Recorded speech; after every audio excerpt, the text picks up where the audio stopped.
Hello guys, welcome to Sports File here on Ombudsman Radio Nigeria Public Complaints Commission. My name is Jem and with me is our in-house analyst. Abdul, my name is Abdul. You're welcome, Abdul. Yeah. How are you doing today? Fine. I'm sure you're fine. All right, so we have weekend fixtures, English Premier League fixtures. There was Serie A and La Liga, and we're going to be bringing down all the info, all the juice that happened over the weekend, as well as some transfer news. We'll be giving you all of that today. For me, I think the most interesting fixture of the weekend should be Man City Chelsea. Yeah. So. The game between Manchester City and Chelsea was the most exciting fixtures during the weekend, and it was the biggest game of the weekend. Okay. Yeah. So that game we saw Chelsea took an early lead through Noni Madueke after the Kusanov, the new signing. Yeah, made a mistake, and I think Nicolas Jackson was able to capitalize on that mistake, and he gave Noni Madueke the ball, who then slotted it inside the net. So they took a very early lead, I think in the 3rd minute of the encounter. Yeah. So Manchester City got back into the game. They dominated the game, and they finally got a goal through Jasko Gravio. Yes, in the 42nd minute, just before halftime. So then they came back and the match was very, very intense. Then all of a sudden, what was his name? The Roberto Sanchez, the Chelsea goalkeeper, made a mistake, and Haaland was able to, convert it to go, and he added to the Manchester City tally. So it was 2. They got it was now 2-1. Yeah. Then Foden also scored, and he made it 3-1. So it was a fantastic. Haaland's assist also. Yes, it was a fantastic game for Manchester City. The new signing, Abdul Kadir Kusanov, after he made that mistake, he was able to, gather himself up and, he impressed. He had a decent game. Yes, I think some persons have said that it was a big risk for Pep to play him against a big team like Chelsea. But then, what do you think? No, the guy is a good and strong defender. So, and he has trained. So, and John Stones was injured. Yes. And was not. He was in the game, but he was not fully fit. So Kusanov was available. So Pep opted to start he's Kusanov. there, so why not use him, right? Yes, and exactly. then I think it happens to the best of us. The mistake that led to he tried. Chelsea It's the Premier League, and Premier League is not like other leagues. Exactly. All eyes on you. But would you say that Man City's form, they've been struggling a bit, so would you say that I think I personally saw a glimpse of the old Man City coming back to life? Yes. What do you think? Exactly. Yeah, I saw the same thing too, because when you look at it, they are now coming back. They're starting to look like title defenders. I think they are 6 points behind Arsenal currently. Yes. Yeah. So, and with the new signings they signed about 3 players. They signed Kusanov, then the Omar Mamouche and Victor Reis. So, and we also saw Omar Mamouche yesterday. We saw how brilliant he is and what he can bring to the table for Manchester City. He even scored a goal, but the goal was ruled out for. Basically, we have high hopes for Man City. They are starting to, even though now they are on the 4th position, right? They share this. There's just a goal difference between them and Newcastle, but we have high hopes for them. Yes. Okay, so Man U Fulham. That was also, I was looking forward to that game, right? And I think it's surprising that they won at the end, because the performance was nothing to write. For me, it was, there's a lot to be desired about their performance. Yeah, you see Manchester United currently, I don't know. It's like the players are struggling to, fit into the pattern of this Ruben Amorim. Exactly. So they are struggling a lot, and I don't know why. I think the problem is from the midfield. When you look at games like Liverpool and Arsenal, where we had Manuel Ugarte and Kobe Mainoo, they were, the energy they brought into that game. Now we've not seen it in recent games. So that is why we are struggling. If we can have a better midfield, a midfielder that can hold the ball, that can, break up opposition's offensive play, then I think Manchester United will be able to dominate games. But without that, I don't think they can do. And also, we need a striker. Yes, I was going to add that I think Manchester United's problem is beyond midfield. I think they also need a very big striker. You see, Manchester United fans are tired of all this,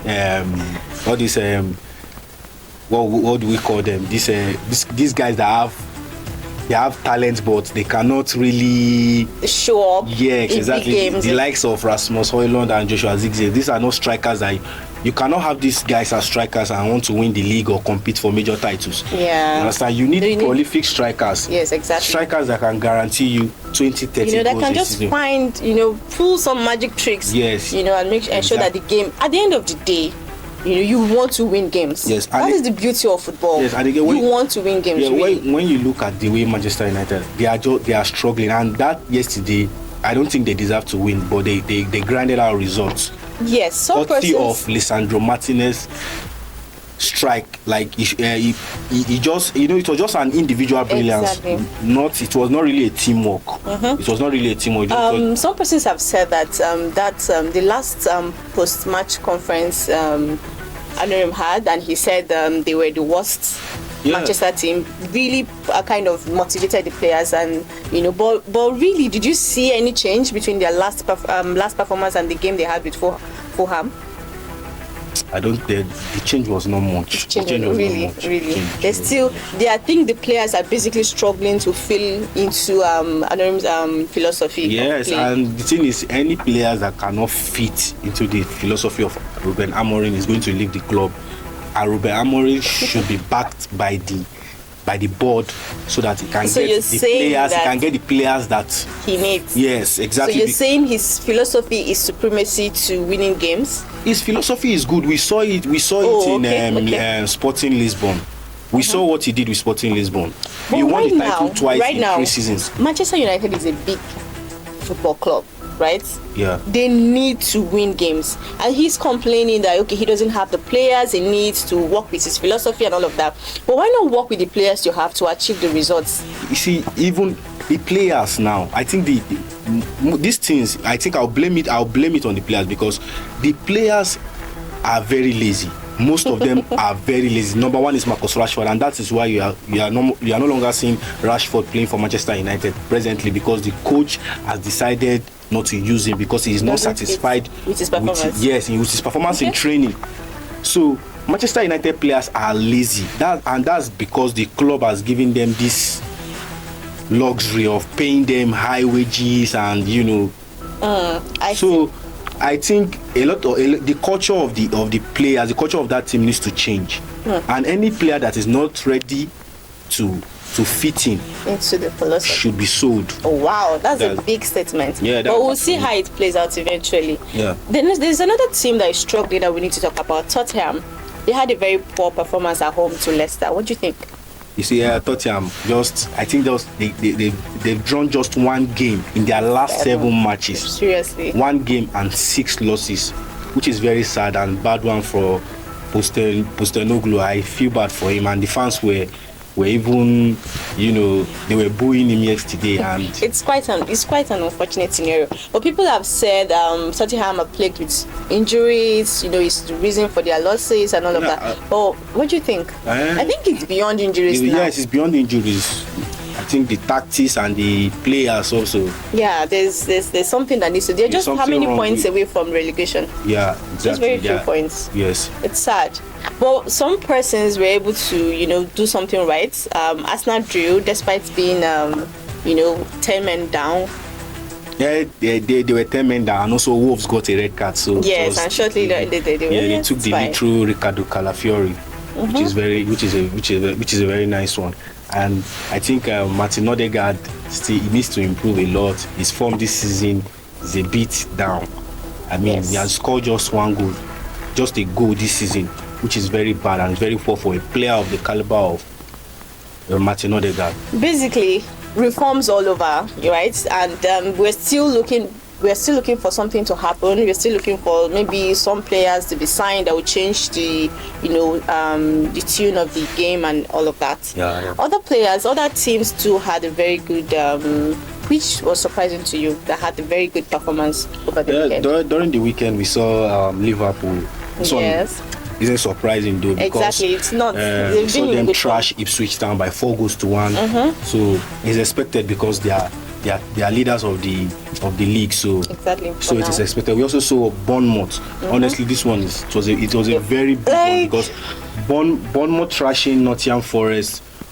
I think Nottingham Forest is in the top 4. Yes. So, and they were trashed by Bournemouth by 5 goals to nothing. It's surprising. The goal margin was Just too too much. wide. Yes. Yes, was too wide, and David Otara scored an hat-trick before Semenyo and Justin Kluivert also, they added to the scoreline.